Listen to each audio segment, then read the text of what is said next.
When this Filipina hosted a bingo game, it wasn't your typical match. She put a unique twist on it. Watch until the end to see the moment that made everyone laugh out loud.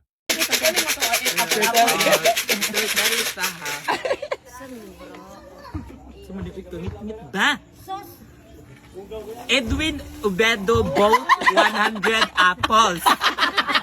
He gives 30 apples to Maria. Sobra? 70.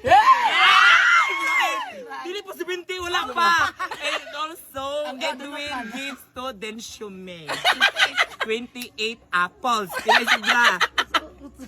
Ano buguag mo?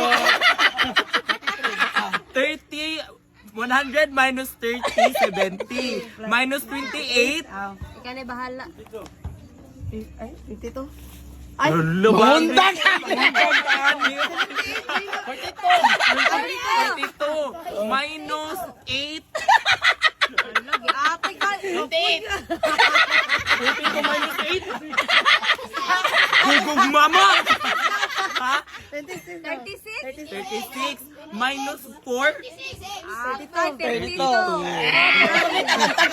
Kapuya, anong tingkuhan mo?